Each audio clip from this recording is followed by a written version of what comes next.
Estou trazendo para vocês agora um outro aspecto da nossa luta contra o tabaco e da nossa tentativa de sensibilizar vocês, adolescentes, a pensarem bastante mesmo antes de tomar a decisão se vão ou não experimentar o cigarro, se vão ou não se tornar dependentes de uma substância tão poderosa quanto a nicotina para gerar escravos, né? Então, um dos aspectos do nosso trabalho é a gente garimpar, buscar materiais de onde quer que eles venham para acrescentar um pouco no nosso molho e na nossa tentativa de sensibilizar vocês. Uma das fontes de material são os filmes. Hollywood e outras indústrias do cinema tem uma coisa curiosa em relação aos filmes. Por um lado, eles são a maior fonte de novos consumidores para a indústria do cigarro. Mas, por outros também, muitas vezes eles fazem análises e fazem críticas importantes para que a gente entenda como funciona a indústria do tabaco associado com a indústria do cinema. Mas é como se a gente tivesse a oportunidade de ver uma autocrítica de parte dos cineastas e de parte dos roteiristas. Então, o que eu estou trazendo agora para vocês é um pequeno trecho de um filme, de um documentário chamado Tabaco: A Conspiração. Esse documentário é feito por uma franco-belga chamada Nadia Collot. É um documentário de 2005 e ele foi pensado a partir da doença do pai da Nadia Collot. O pai dela sofreu as consequências do fumo por muitos anos e ela, impactada com a doença do pai, ela resolveu fazer um documentário denunciando todo o sistema tabagista do mundo e obviamente centrado em algumas indústrias, até porque elas não são muitas mesmo.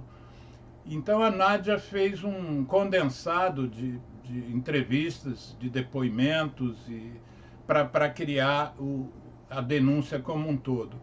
E uma das personalidades que ela entrevistou para o filme, para o documentário, foi o Joe Sterhaz, que é um húngaro-americano, um roteirista muito conhecido, com muita produção de cinema. E um dos filmes pelo qual ele ficou mais famoso é um filme de suspense, um policial de suspense, chamado no Brasil Instinto Selvagem e na língua original Basic Instinct, e o pessoal costumava chamar de Basic. E nesse filme, quer dizer, esse roteirista, ele é considerado, ele era assim, ele tinha como instrumento de comunicação a ideia de que o tabagismo era um direito das pessoas e ele era então um ativista pró-consumo de tabaco. Tanto que nesse filme, não só nesse, mas em particular nesse filme Instinto Selvagem, ele talvez seja um dos filmes que o cigarro seja mais insensado, que tem um papel de maior destaque. O Joe Sterhaz também adoeceu, fez um câncer de garganta grave, a coisa ficou preta para o lado dele, e ele, em seguida, algum tempo depois, ele tem se posicionado de forma contrária ao fumo e à indústria do tabaco. Escreveu uma carta aberta no New York Times,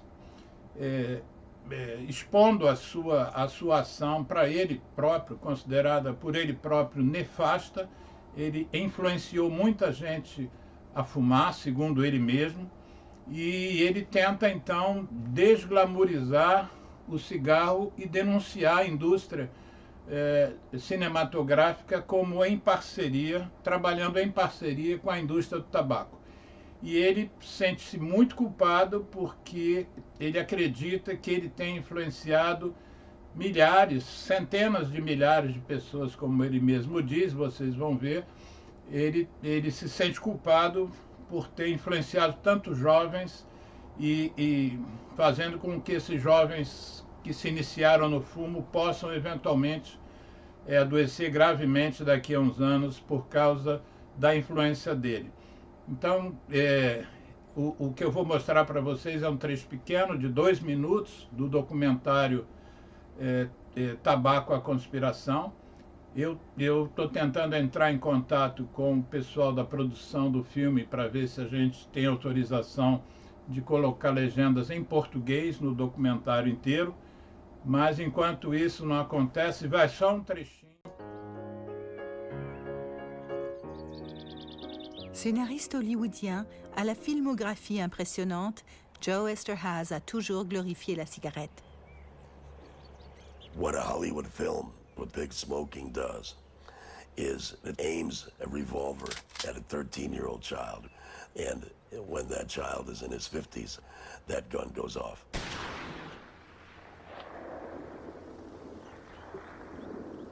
I started smoking when I was 12 years old. This particular form of cancer is also the kind that can come back. And, you know, they've been very honest with me, and they say, look, this can come back in a month, and you could be dead in 6 months if you have a lump on your neck. So I live that way, and I tell anyone this: you do not want to go through losing 80% of your throat, not being able to speak, trying to breathe with a trach, and you will come to exactly that point somehow, in some way, if you keep smoking. I'm convinced that there are probably thousands and hundreds of thousands of people who are attracted to smoking because I glamorize it in so many movies, especially in Basic Instinct. I liked having sex with him. He wasn't afraid of experimenting. She smokes, and he is trying to quit, and she's trying to corrupt him into smoking again. Would you like a cigarette, Nick? One of the major tobacco companies came out with a cigarette brand called Basic, and the advertising, not coincidentally, in the first magazine ads was the word basic on a movie marquee. You know, so they certainly understood, as cigarette companies do, that the effect that movies have in terms of getting people to smoke, and they directly took advantage of it. I was actually asked if I wanted to be involved in that smoking campaign. And thankfully, I didn't want to go that far.